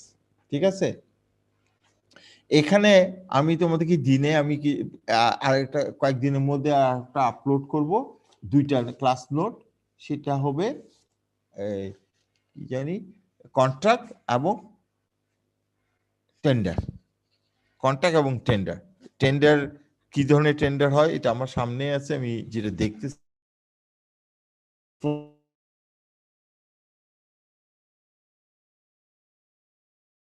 পারা যায় কিনা। What is tender? টেন্ডারটা কি? ঠিক আছে, এখানে tender is a written offer submitted by the contractor in the purpose of notification given. মানে আমি কোন টেন্ডার করলাম, মানে টেন্ডার একটা কন্ট্রাক্টর সে রিটেন অফার দিবে তোমার আমার যারা অফারটা চাচ্ছে তাদেরকে, সেখানে কি কি জিনিস থাকবে, মানে প্রসেস অফ নোটিফিকেশন গিভেন, কি কি notification, two execute the work, কাজটা কিভাবে শেষ করবে, supply specific article, supply specific কিছু আর্টিকেল থাকবে, এটা এইভাবে করতে হবে বা এই করলে এই ফাইন হবে, ট্রান্সপোর্ট অফ ম্যাটেরিয়ালস, ম্যাট্রিক্স গুলো কিভাবে ক্যারি করবে, at a certain rate with the term and condition lie down in the tender document. Tender ডকুমেন্টে সেই কি একটা রেট কনফার্ম করবে, সার্টেন টাইম কন্ডিশন এবং কিছু কন্ডিশন দিয়ে সে একটা টেন্ডারটা সাবমিট করবে। জিনিসটা বুঝছো কিনা? টেন্ডারটা কি? টেন্ডারটা হচ্ছে কন্ট্রাক্টর সে একটা রিটেন ডকুমেন্ট, প্রথম হচ্ছে সে একটা রিটেন ডকুমেন্টের মাধ্যমে তোমাকে অফারটা দিবে। সে অফারের মধ্যে কি থাকবে? সে কাজটা করবে, যেখানে যত কন্ডিশন আছে সব কন্ডিশন ফুলফিল মানে মেনে নিবে। তারপরে বলতেছে সে একটা রেট কোট করবে, এই রেটে এই কাজটা করতে আমার এত টাকা লাগবে, দ্যাট ইজ রেট। এবং এবং কিছু কন্ডিশন তাকে সে মেনে নিবে, বা তাকে কিছু টাকা অ্যাডভান্স দিতে হবে, কিছু কি বলে এটাকে আমরা বলি কি সিকিউরিটি মানি জমা দিতে হবে। টেন্ডার কিনতে সিকিউরিটি মানি, কাজ করতে গেলে কাজ শেষে টোটাল পেমেন্ট দেওয়া হবে না, একটা গ্যারান্টি মানি তাকে জমা দিতে হবে। এই ধরনের কন্ডিশন ফুলফিল করে যদি সে একটা কাগজ সাপ্লাই দেয়, ওই কাগজ মানে রিটেন ডকুমেন্টটা দেয়, ওই রিটেন ডকুমেন্টটার নাম হচ্ছে টেন্ডার ডকুমেন্ট। প্রথম হচ্ছে, এখন দেখো আমি টেন্ডারটা বুঝাইলাম জিনিসটা কি। এখন দেখো কিভাবে কাজটা হয়। টেন্ডার নোটিশ, প্রথমে যে কাজ করবে সে একটা নোটিশ পেপারে সার্কুলেট করে যে টেন্ডার নোটিশটা দে, আমি এই কাজটা করতে চাই এই কন্ডিশনে। Interest buyer by tender document, যারা যা ইন্টারেস্ট তারা ওই ডকুমেন্টটা কিনে, এটা কেনার একটা মিনিমাম একটা প্রাইস আছে, এই প্রাইস দিয়ে কিনতে হবে, ওইটা ডিপেন্ড অন দ্য টেন্ডার হিসাবে। কাজের টাকার উপর কত টাকা টেন্ডারটা ছিল, সেই টেন্ডারের উপর টেন্ডার ডকুমেন্টটার দাম হয়। এত মানে 1 কোটি টাকা হলে টেন্ডার ডকুমেন্ট একটা প্রাইস, 25 কোটি হলে আরেকটা প্রাইস। এইভাবে টেন্ডার ডকুমেন্টের ইয়া থাকে। কে কারা কিনবে? কি ইন্টারেস্ট বাইডার, যারা বিড করবে, কিনে বিড করবে। হ্যাঁ দিতেছি ধরে নাও। আচ্ছা ঠিক আছে। ইন্টারেস্ট মানে যারা কন্ট্রাক্টর, এখানে বাইডার মানে যারা কন্ট্রাক্টর, তারা বিড করার জন্য টেন্ডার ডকুমেন্টটা কিনবে। কেনার পরে প্রি টেন্ডারিং মিটিং, ঠিক আছে? প্রি টেন্ডারিং মিটিং, উপর দিয়ে দেখো প্রি টেন্ডারিং মানে টেন্ডার যে অর্গানাইজেশন করছে তারা একটা কমিটি ফর্ম করে, সেই কমিটি প্রি টেন্ডারিং মিটিং করে। মিটিং এ যারা কিনছে তারা পার্টিসিপেট চাইলেও পার্টিসিপেট করতে পারে। সেখানে পার্টিসিপেট করার উদ্দেশ্যটা কি? টেন্ডারে কিছু ক্লাসিফিকেশন যদি কিছু জানতে চায়, ক্লজ জানতে চায়, কিছু জিনিস জানতে চায়, সেখানে তাদেরকে এটা ক্লিয়ার করে দেওয়া হবে। বা কোনো রিল্যাক্স করতে চাইলে সেটাও ওখানে ক্লিয়ার করে দেয় প্রি টেন্ডার মিটিং এ। মানে সোজা কথা, টেন্ডার যে নোটিফিকেশন হয়েছে সেটাকে ক্লিয়ার করার জন্য প্রি টেন্ডার মিটিং হয়। সেখানে যদি কেউ ইন্টারেস্টেড থাকে আসবে, আর না আসলে তো মিটিং হলো না। তারপর কি কন্ট্রাক্টররা টেন্ডার সাবমিট করবে, কন্ট্রাক্টর একটা নির্দিষ্ট সময়ের মধ্যে তাকে সাবমিট করতেই হবে, একটা ডেটে একটা টাইমের মধ্যে সাবমিট করতে হবে। ধরো সকাল 8টা, অফিস খুলে 9টা থেকে 12টা পর্যন্ত, 12টা তো লাস্ট টাইম, 12টা 1 মিনিট হলো সে আর টেন্ডার সাবমিট করতে পারবে না। সেই যেখানে সাবমিশন করে সেটা একটা বক্সের ভিতর করে, সেই বক্সটা আবার সিল করা থাকে ভোটের বক্সের মতন, ঠিক আছে? এটা উপর দিয়ে আবার যখন টাইম শেষ হয়ে যায় উপর দিয়ে মুখটা বন্ধ করে দেওয়া হয়। বলেই তখন কি করে, টেন্ডার এভুলেশন বা টেন্ডার এভুলেশন কমিটির মাধ্যমে টেন্ডার গুলো এভুলেট করে। আসলে এখানে যেভাবে এভুলেশনটা বলা হচ্ছে, এভুলেট করার কথা বলেছে, সেই টাইপের এভুলেট করে না। সেটা হচ্ছে কে কত টাকা সাবমিট করছে, সেই জায়গাটা লাল কালি দিয়ে গোল করে অ্যামাউন্টটা কথায় লিখে দেওয়া, এবং তারা যে টেন্ডার এভুলেশন কমিটি যারা আছে তারা ওইটাতে প্রত্যেকটা পেপারে সাইন করবে। জিনিসটা ক্লিয়ার কিনা দেখো কি বলছি। এবং সেখানে যারা বিড করছে তারা কিন্তু ওখানে বসে থাকে। কারণটা হচ্ছে কি না, কারণটা যে তুমি দিছে 10 জন, তুমি পরে কেউ পরে ইচ্ছে করে আরেকজনকে ঢুকায়া 11 জন করে টেন্ডার হয়েছে, যে পরে করা মানে কি, সে সব রেট জানে, কম রেটে দিলে সে পাবে। টেন্ডারের নিয়মে হচ্ছে কম রেটের ব্যাপারটা। আমি আসবো পরে, আগে এই নর্মাল প্রসিডিউরটা বুঝাই দিই। টেন্ডার এভুলেশন কমিটি টেন্ডার এভুলেট করে, এভুলেট করার মধ্যে এখানে এভুলেশনটা কিছুই না, কে কত টাকা রেট করছে এবং সেখানে সাইন করে দেওয়া, প্রত্যেকটা পেপারে সাইন করে দেওয়া কমিটির মাধ্যমে। Outcome of tender evaluation, tender তারপরে একসময় তারা বসে, টেন্ডারে আউটকামটা কি, আউটকাম কি,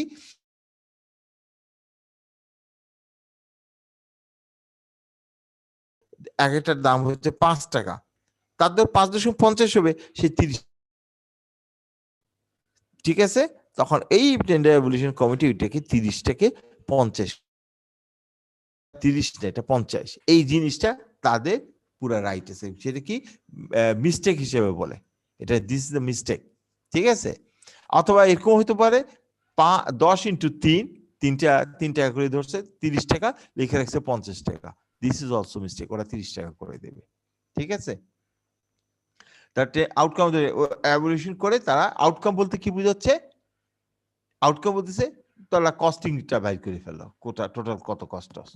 তারপর এবার তারা কি করে, তারা যে জিনিসটা দেখবে সেটা হচ্ছে এই টেন্ডার গুলার মধ্যে এভলিউশন করার সময় তারা এটা বলবে, মেইনলি যেটা দেখে সেটা এটা রেসপন্সিভ টেন্ডার কি রেসপন্সিভ মানে সবকিছু ফুলফিল করছে কিনা, সাবস্টেন্সিয়ালি রেসপন্সিভ মানে কোনো কিছু তুমি জানতে চাও সে জমা দেয় নাই, সেরকম কিছু আছে কিনা, ওইটা জমা দিলে তার এটা রেসপন্সিভ হয়ে যাবে। নন রেসপন্সিবল মানে তোমার যে ক্রাইটেরিয়া আছে সেই ক্রাইটেরিয়া ফুলফিল করে নাই। রিজেক্টেড মানে মেজর ক্রাইটেরিয়া, এটা হচ্ছে নন রেসপন্স মানে সে যা ক্রাইটেরিয়া আছে সেটা ফুলফিল করে নাই কয়েকটা, রিজেক্টেড মানে তোমার মেইন ক্রাইটেরিয়াটাই ফুলফিল করে নাই, সেই জন্য তারটা রিজেক্টেড। তার মানে টেন্ডার এভলিউশন কমিটি 4 ধরনের টেন্ডার টেন্ডারদেরকে অ্যাকসেপ্ট করে, মানে লিখে দেয়। একটা হচ্ছে প্রথমে উল্টা ভাবে আসি, যে মেইন ক্রাইটেরিয়া ফুলফিল করে না তাকে রিজেক্টেড করে দেয়, ঠিক আছে। তার আগেরটা হচ্ছে নন রেসপন্সিভ টেন্ডার, তার মানে সে কিছু যতগুলো আইটেম আছে তার মধ্যে মাইনর কতগুলো আইটেম করে নাই, ফুলফিল করতেছে না, সেই জন্য নন রেসপন্স মানে এটা মানে একদম বাতিল করা যাচ্ছে না, আমার রেসপন্স করে না, আমার কন্ডিশনের সাথে রেসপন্স করতেছে না। আর তার আগেরটা সাবস্টেন্সিয়াল রেসপন্সিভ টেন্ডার, মানে এই জিনিসটা তার কাছে আছে, সে বলতেছে আছে কিন্তু সে ডকুমেন্টটা দেয় নাই, সে পেপারে লিখছে আছে কিন্তু লাস্টে দেখা যাচ্ছে সে ডকুমেন্টটা দেয় নাই, তার মানে তখন সাবস্টেন্সিয়ালি রেসপন্সিভ হবে। আর রেসপন্সিভ মানে সবকিছু ওকে, তার কোনো কিছু সমস্যা নাই। এই হচ্ছে 4 ধরনের তারা এভ্যালুয়েট করে দেয়। অবটেইন সার্টিফিকেট মার্ক রেসপন্সিবল আর নন রেসপন্সিবল। আচ্ছা ক্লাসিফিকেশন সেটা আছে, যাও এখানে হচ্ছে অবটেইন ক্লাসিফিকেশন মেক রেসপন্সিবল আর নন রেসপন্সিবল, মানে অবটেইন ক্লাসিফিকেশন মানে নন রেসপন্সিবল রেসপন্সিবল কেন সেটাও তারা বলে দিচ্ছে, আর নন রেসপন্সিবল কেন সেটা তাকে বলতে হবে। সাবস্টেন্সিয়ালি আর রিজেক্টেড ডেফিনেটলি একদম কন্ডিশন রিজেক্টেড লাল কালি দিয়ে হয়, আর নন রেসপন্সিবল হচ্ছে কেন, মানে এটা আসলে খুব বেশি ইম্পর্টেন্ট, আর এটাও ইম্পর্টেন্ট। রেসপন্স মানে সে সবকিছু ঠিক আছে এই কথাটা ক্লিয়ারলি লিখতে হবে।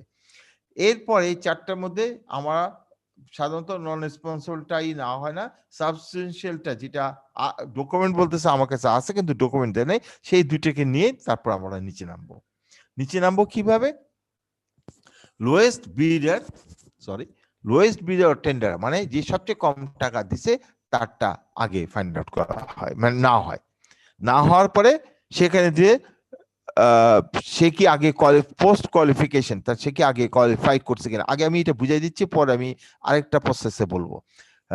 পোস্ট কোয়ালিফিকেশন সে কোয়ালিফিকেশন হয়েছে কিনা আগে, not okay try to next lowest. তো যদি হ্যাঁ যে লোয়েস্ট সে কোয়ালিফাই করে না তখন তারটা বাদ দিয়ে চলে যাবে কি নেক্সট লোয়েস্ট।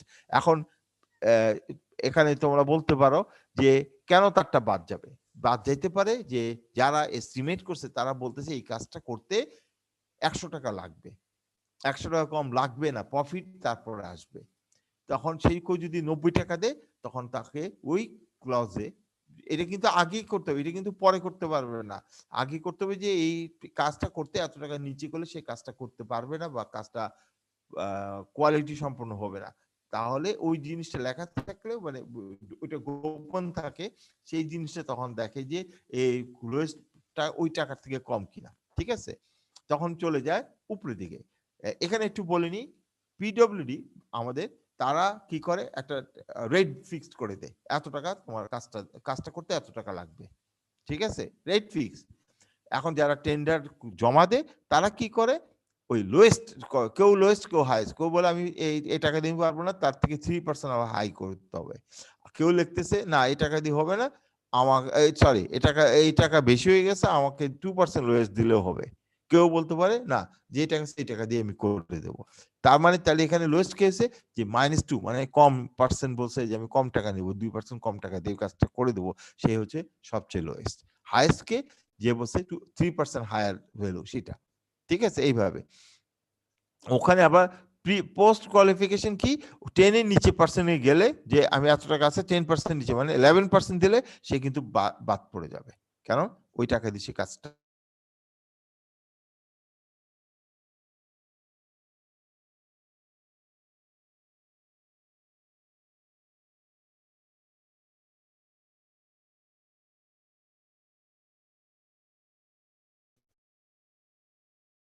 আমি বলছি স্যার একটা কোশ্চেন ছিল স্যার, যদি ধরেন আমি টেন্ডার অফার করছি, এখন 100 টাকায় মানে টেন্ডার অফার করছে, এখন একজন হচ্ছে যে একদম লোয়েস্ট প্রাইস 80 টাকা বলছে, আর এখন 80 টাকা দিলে 80 টাকা যদি আমি কাজটা নেই, কিন্তু দেখা যাচ্ছে যে 80 টাকায় ওই কাজটা পারবে না। সেটা না আমি তোমাদেরকে প্রথমে এটা বলছি কি বলছি, পিডব্লিউডি যখন রেটটা পিডব্লিউডি কন্ডিশনটা বলছি, পরে অন্যগুলো আসবো পরে, এখন আগে পিডব্লিউডিটা বলি। পিডব্লিউডি কি করে, দামটা কত আসে তাদের রেট আছে, তারা রেট দিয়ে কস্টটা ভ্যারি করে ফেলে, এই দেয় তারপর সে 10% ইনক্রিজ করে দেয়, কারণ 10% সে প্রফিট করবে। তার মানে সবাই জানে এই কাজে, মানে সবাই মানে যারা কন্ট্রাক্টর তারা যা বুঝতে পারে এই কাজটা করতে তার 90 টাকা লাগবে, 10 টাকা তাকে প্রফিট দিচ্ছে। এখন পিডব্লিউডি যেটা যাচ্ছে 10 টাকা প্রফিটের মধ্যে তুমি কয় টাকা ছাড়বা? কেউ যদি বলে আমি 11 টাকা ছাড়বো, তার মানে কি? তার মানে প্রফিটে থাকছে, আসল থেকে 1 টাকা ছেড়ে দিচ্ছে, মানে সেই কাজটা করতে পারে, সেই জন্য থেকে পোস্ট কোয়ালিফিকেশনে বাদ পড়ে যাবে, নট ওকেতে চলে যাবে, না এ পারবে না, এ কাজে ফাঁকি দিবে, এইভাবেই তাকে বাদ দিয়ে দেওয়া হয়। যা তারপরে যা কি নেক্সট লোয়েস্ট, এটাই হচ্ছে ক্লিয়ার। আমি আরেকটা এক্সাম্পল বলবো পরে, ইন্টারন্যাশনাল টেন্ডার নিয়ে বলবো, আপাতত এইটা এইভাবে বুঝে রাখো। তারপরে গেছে যে নেক্সট লোয়েস্ট আসি, আবার চেইনে ঢুকবে, আর যদি সবগুলো বাতিল হয়ে যায় তাহলে ক্যান্সেল, সরি এরপর আসবে অ্যাপ্রুভাল ফ্রম হোপ, মানে এটা যার কাজ তার থেকে অ্যাপ্রুভাল লাগবে, মানে আমাদের এখানে হলে ভিসির অ্যাপ্রুভাল লাগবে এরকম, যে বা মিনিস্ট্রি কাজ হলে মিনিস্ট্রি যাকে পিডি তখন মিনিস্ট্রি কাছে পাঠায় যে এটা অ্যাপ্রুভালের জন্য। আর যদি দেখা যায় সেখানে কোনো গন্ডগোল থাকে তখন ওরা লিখে দিতে পারে প্রসেসটা ক্যান্সেল, রিটেন্ডার করার জন্য। এই হচ্ছে একটা ডিসিশন হয়ে গেল। আর যদি না অ্যাপ্রুভাল পেয়ে গেল ইয়েস, তাহলে ইনভাইটেড টু কন্ট্রাক্ট এগ্রিমেন্ট করে।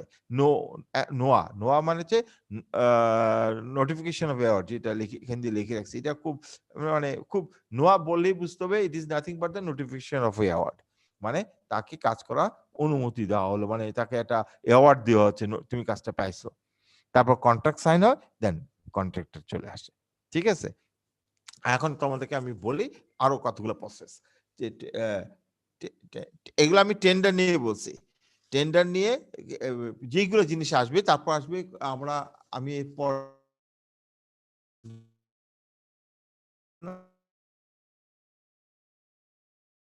অনেক কিছু আছে, আগে টেন্ডারটা বলিনি। টেন্ডারটা ইন্টারন্যাশনাল টেন্ডার 2 রকম হয় ইন্টারন্যাশনালি। সেটা হচ্ছে যে আমাদের টেন্ডারে হচ্ছে কস্টিংটা বেশি দেখে, আর ইন্টারন্যাশনাল আরো কিছু ক্লজ থাকে যে তুমি কত টাকা কাজ করতে পারছো, ব্যাংক গ্যারান্টি চায়, ব্যাংকের সলভেন্সি সার্টিফিকেট চায়, তুমি এত টাকা কাজ করছো কিনা এর আগে, এই টাইপের জিনিসপত্র থাকে। কিন্তু ইন্টারন্যাশনাল টেন্ডার অন্যভাবে হয়।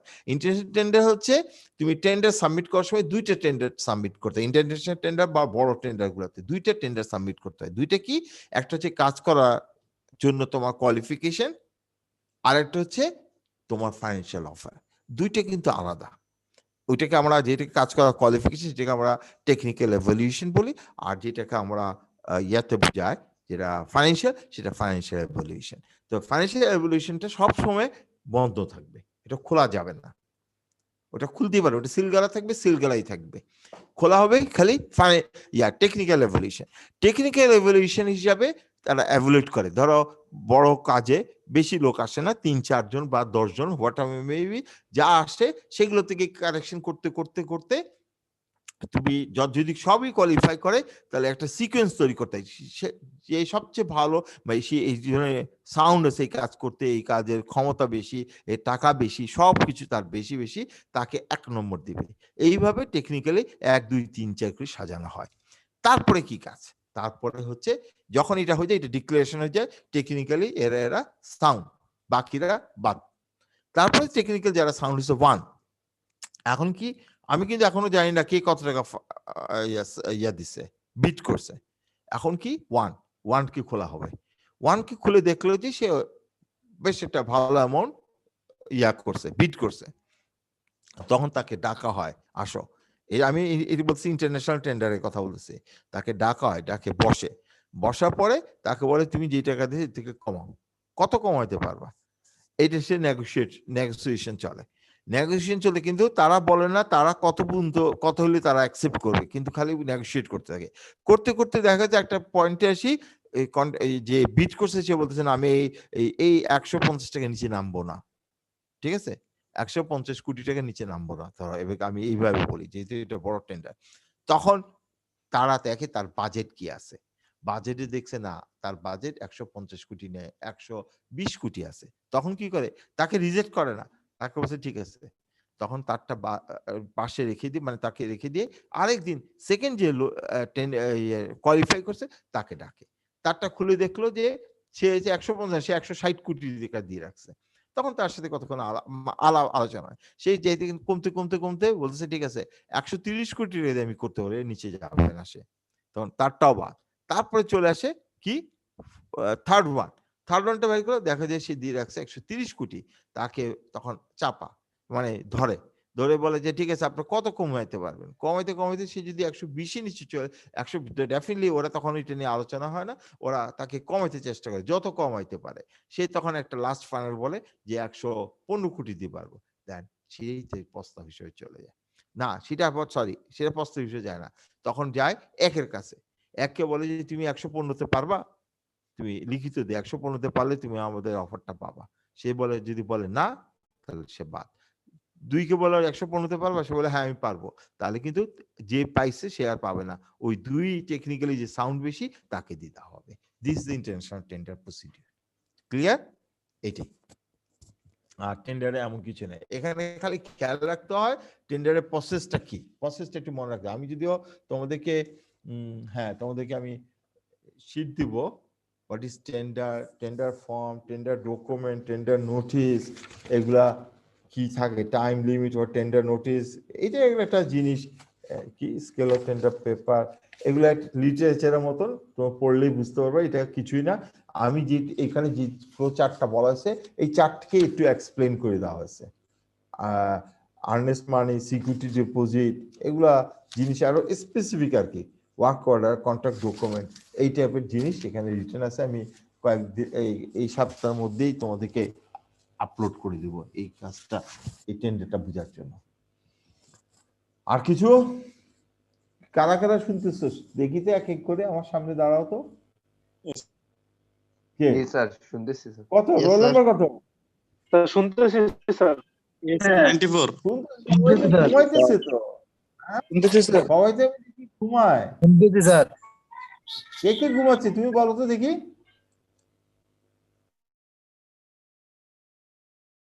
সবাই সাউন্ড অফ করে নাস্তা খাইতে চলে গেছে।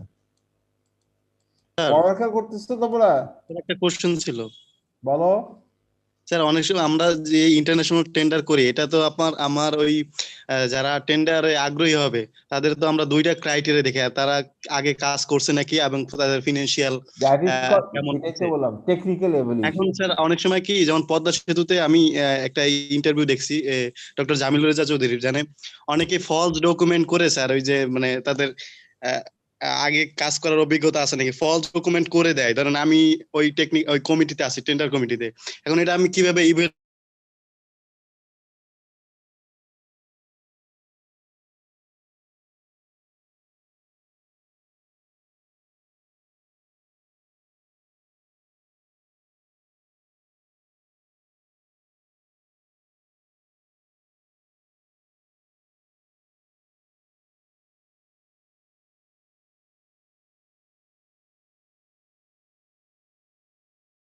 ডাক্টাইল পাইপ, ওখানে কন্ডিশন ছিল 20 বছর ধরে যে কোম্পানি 20 বছর ধরে ডাক্তার পাইপ প্রোডাকশনে গেছে তাদেরকে কোয়ালিফাই করবে। 20 বছর পুরনো হতে হবে, কম নিউ মানে 10 বছর আগে করছে তাদেরকে কোয়ালিফাই করবে না। চায়নাটা একটা ডকুমেন্ট জমা দিচ্ছিল 20 বছর পুরনো করে, ঠিকই ধরা পড়ে গেছে। কারণ ওইটা আমাদের পাইপ লাইনের কাজ কি, পাইপ দিয়ে বসানো, তাহলে ঠিক আছে।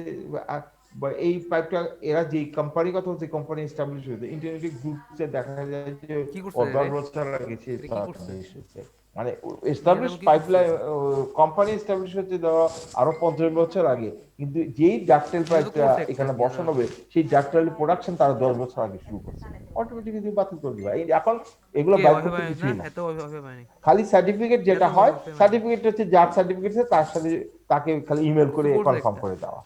যদি সে কনফার্ম করে তাকে বলে তুমি একটা ডকুমেন্ট পাঠাও, সে যদি না করে তাও বলে একটা ডকুমেন্ট পাঠাও। ডকুমেন্টটা পরে আগে কনফার্ম করতে হয়। এটা একটা নেক্সট স্টেপ কোন দিকে যাবে, টিভিতে চালাতে ভিতরে কিছু আছে যেটা চলবে এটা আর কাজ শুরু করার পর তুমি ধরতে পারো না কাজ শুরু করার পরে তখন তার আর্নেস মানে যত টাকা আছে জমা দিয়েছে, মানে যে টাকার জন্য সে কাজটা শুরু করবে সেই সব টাকা সিজ হয়ে যায়, সে কোনো টাকা ফেরত পাবে না। এবং ইন্টারন্যাশনাল টেন্ডার হলে তো তুমি এটাকে ব্ল্যাক লিস্টেড করতে পারো, এটা একটা প্রসিডিউর, খুব ইজি ব্ল্যাক লিস্টেড করা। ব্ল্যাক লিস্টেড করলে তার সে কোথাও আরেকটা কোশ্চেন স্যার, কিছুদিন আগে আপনার ইসে খুলনা ওদিকে টাওয়ার স্থাপন পল্লী বিদ্যুতের, তো একটা ভারতীয় কোম্পানিকে দিয়েছে সরকার আর মানে পল্লী বিদ্যুৎ বোর্ড, তো ওরা কাজ করে না করে যাচ্ছে যে চলে গেছে।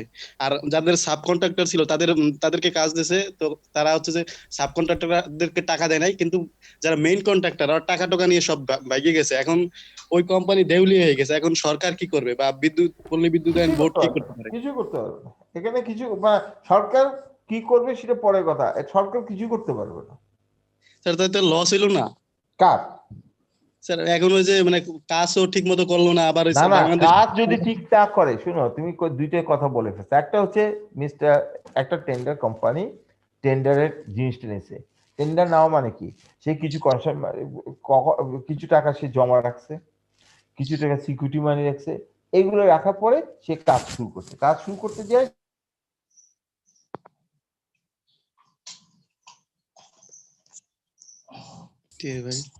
প্রথম, সেকেন্ড হচ্ছে সেটা একটা বা দুটো রানিং বিল পাইছে, ঠিক আছে, রানিং বিল নিয়ে সে পালাই গেছে। তাহলে কি যে সাব কন্ট্রাক্টর তার মাথায় বাড়ি, সে তো কাজটা করছে তার পকেটে টাকা দিয়ে, ও তো কোনো টাকাই দেয় নাই। সে কাজ শেষ করলে তাকে রানিং বিল পাওয়ার পর তাকে টাকাটা দিবে, সে টাকাটা না দিয়ে টাকা নিয়ে পালাই গেছে। এখন এই কাজটা কার? ইয়াদের কাজ না, এটা যারা কাজ দিছে তাদের না, যারা ইয়া করছে সাব কন্ট্রাক্টর সেই তার পিছিয়ে দৌড়াবে, গভর্নমেন্ট দৌড়াবে না। কারণ গভর্নমেন্টের কাজটা হয়েছে, ফুল কমপ্লিট করে সে পালাই গেছে, সেই জন্য তার যা যা টাকা আছে সব টাকা সিজ করে ফেলবে, যে সে আর কোনো টাকা পাবে না, সিকিউরিটি মানি সব সিজ হয়ে যাবে। এইটাই নিয়ম। এখন যদি তুমি ওইভাবে চিন্তা করো, যদি বাইরে একটা কোম্পানি কাজটা করে না টাকা নিয়ে চলে গেছে, সেই জন্য সাব কন্ট্রাক্টরকেই তোমার ওই ফাইটটা দিতে হবে। আর হ্যাঁ, এখন কোশ্চেন আছে সাব কন্ট্রাক্টর নিয়োগ টেন্ডারে কিন্তু আবার মেনশন থাকে, টেন্ডার করার সময় আমি দুইটা কোম্পানি মিলে টেন্ডার করবে। দুইটা কোম্পানি কি, একটা ইন্টারন্যাশনাল টেন্ডারে সবসময় এটা থাকে দুইটা, একটা ইন্টারন্যাশনাল লোক, একটা ডোমেস্টিক মানে বাংলাদেশ থেকে একটা গ্রুপ থাকবে, দুইজন মিলে সাবমিট করবে। সেই ক্ষেত্রে গভর্নমেন্টে করা থাকে। ক্লিয়ার? সাব কন্ট্রাক্টর কি গভর্নমেন্ট থ্রুতে নিয়োগ হচ্ছে, গভর্নমেন্ট জেনে নিয়োগ দিয়েছে না সে ভিতরে নিয়োগ দিয়েছে? যে চায়নারা যে কাজগুলো করে মোস্ট অফ দিন তারা ছোট ছোট কাজগুলো সাব কন্ট্রাক্টর দিয়ে করে, গভর্নমেন্ট জানে না, জানারও দরকার লাগে না। এই তারা কিন্তু ওই চায়না মানে যে কোম্পানি ওদিকে উইদাউট ইয়াতে দিচ্ছে ট্যাকের বাইরে থেকে, তারা কিন্তু ধরা খেয়ে যাবে, তাদের কোনো অনেক রিস্ক। আর যারা গভর্নমেন্ট থ্রুতে আসবে তাদের রিস্ক কম, তারা ফাইট দেবে, গভর্নমেন্ট তখন তাদের জন্য ফাইট দেবে। জিনিস ক্লিয়ার? আমি কি বুঝাই দিতে চাইছি? স্যার অনেক সময় তো অনেকে টেন্ডার নিয়ে মানে আবার বিক্রি করে দেয়, ধরেন আমার 10% আমার প্রফিট আছে, আমি 5% আরেকজনকে দিয়ে দিলাম। এটা কি আসলে মানে কাদের দেখভাল করার কথা? মানে অথরিটি কি দেখবে যে আসলে ও কি করতে না করতেছে? না, সে যে কারোর কাছে বিক্রি করছে তার কোনো দাম নাই, তার কোনো দাম নাই। যে অরিজিনাল চারি সব কাজ যদি দ্বিতীয় জন্য শেষ করে বলবে অরিজিনাল জন্য সার্টিফিকেট পাবে, সবকিছু অরিজিনাল জন্য প্রথম জন্যই পাবে। ক্লিয়ার? সেটাই আচ্ছা yes sir আসলে যে এই যে তুমি যে বললা যে আমি 5% লাভে বিক্রি করে দেয়, সে ধরো 100 টাকা কন্ট্রাক্টে টেন্ডার করছে, সে আরেকজনের কাছে 95 টাকাতে বিক্রি করছে, যে 95 টাকাতে করে দাও, সে বসে থাকবে কিন্তু সে তাকে টাকা দিতে, তার থেকে 5 টাকাও নিতে পারবে না, তাকে দিতেও পারবে না। সেই যখন কাজ শেষ করবে, সে যখন গভর্নমেন্ট থেকে টাকাটা পাবে বা যে অর্গানাইজেশন টাকাটা, সেই টাকা থেকে পার্সেন্ট টাকা রেখে বাকি টাকা ওকে দিয়ে দিবে। এটি যদি শেষ হয়, আর লাস্ট কিস্তিতে যায় ধরা দিতে পারে, সে টাকা পায় আর দিল না, শেষ যে ফিনিশিং এ টাকাটা, ওই এই ধরনের কাজ ওই মাস্টার না হলে করে না। অথবা ভালো সম্পর্ক থাকতে হবে। লিগ্যাল হচ্ছে না ইলিগ্যাল হচ্ছে বা ইথিক্স এর সাথে এটা যায় না না, এটা যাবে না। এটা কে ধরবে? কেউ ওর সাথে, ও তো কন্ট্রাক্ট করবে না ওর সাথে। তোমাকে 5 টাকা দিয়ে আমি বিক্রি করে দিলাম, ইলিগাল ধরবা কেন্দ্র করে? এখানে আসবে কোশ্চেন আসবে যে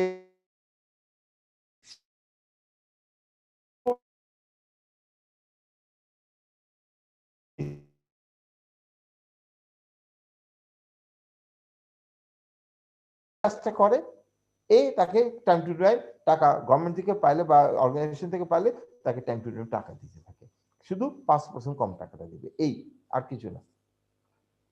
কিন্তু এটা তুমি এখন যদি বলে, তখন সে বলে আমি সাব কন্ট্রাক্টর নিই, আমি ওর কাছে বিক্রি করি, আমি তো সাব কন্ট্রাক্টর নিয়োগ করছি, তাহলে কিছু করার নেই। সাব কন্ট্রাক্টর নিয়োগের প্রসিডিউর আছে, হ্যাঁ সাব কন্ট্রাক্টর নিয়োগ করতে হলে আবার জানাইতে হয়, যাও সেটা অন্য জিনিস, জানানো না জানানো সেটা পরে আসবে। কিন্তু টেন্ডার করার সময় যদি আমি আমার জয়েন্ট পার্টনার নিই, তখন কিন্তু অন্য জিনিস, দুইজনের রাইট থাকে। জয়েন্ট পার্টনার এক জিনিস, সাব কন্ট্রাক্টর আরেক জিনিস। ক্লিয়ার? এই আর কোনো কিছু? তাহলে আমি যখন আপলোড করবো, তোমরা এই ফ্লো চার্টের সাথে এইটা একটু দেখে নেবে, এটা আর কিছু নাই। আমি নেক্সট ক্লাসে কন্ট্রাক্ট নিয়ে আলোচনা করব, কন্ট্রাক্ট কত ধরনের কি কি সেটা নিয়ে আলোচনা করব, ঠিক আছে? আর এখানে আমি কিছু আপলোড করে দিছি, তোমরা সেটা নিজেরাই পড়ে দেখো, না বুঝলে তখন আমি দেখব, ঠিক আছে? ক্লিয়ার? জি স্যার। তাহলে আজকের জন্য আমি শেষ করে দিচ্ছি, আর আগাচ্ছি না। আর তোমরা কিন্তু, আমি তোমাদেরকে বারবার বলতেছি, যা আমি আপলোড করতেছি একটু দেখে নাও, কারণ ওটা খুবই জরুরি। জিনিসটা বুঝার চেষ্টা করো। এখানে যে জিনিসটা ম্যাথের, আমি যে পার্ট, এখানে ম্যাথ হচ্ছে মানে পার্টে বেশি দেখি, সে আমাকে একবার রিকোয়েস্ট করছে তোমাদের কিছু ম্যাথমেটিক্যাল জিনিস বোঝানোর জন্য। আমি দেখি সে কতদিন শেষ করে তারপর। আর আমার এখানে সব থিওরি, আমি তার না, এটা হচ্ছে তোমাদের আসিফ পড়ানোর কথা ছিল, সে কি পড়া, যে আমি এটা দেখালাম। এখন এখানে দুটো জিনিস আছে, একটা যেটা খুব বেশি ইম্পর্টেন্ট, ক্রিটিক্যাল পাথ আর শিডিউল রিসোর্স, এই দুইটা। বাকিগুলো সব থিওরি টাইপের, কনসেপ্টে একটু কনসেপ্ট নিতে পারলেই হলো, আর কিছু লাগবে না। আর পরীক্ষা হলে তো বুঝতেই হবে, কনসেপ্ট ক্লিয়ার থাকলে পরীক্ষা ভালো মার্ক পেতে হলে একটু ডিটেলস মানে পয়েন্ট আকারে লিখতে হবে। আর যদি কোনো মতো পাস করতে চায় তাহলে কিছু খালি লিখে গেলেই হলো আর কি। তবে উল্টা পুল্টা লিখবা না, শোনো একটা জিনিস মনে রাখবা, বেশি লিখতে যায় মনে করো না যে তুমি বেশি মার্ক পাও, তা না। বেশি লিখলে দেখা যাবে যে টিচার পড়ছে সে একটু মানে একটু ফেডা হয়ে গেলে পরে তোমার মার্ক কমাই দেবে। ক্লিয়ার? সেটা খেয়াল রাখিও, ঠিক আছে? তাহলে আর কিছু বলবা? ওকে না স্যার। ঠিক আছে, তাহলে খোদা হাফেজ। আসসালামু আলাইকুম স্যার। আসসালামু আলাইকুম স্যার। আসসালাম।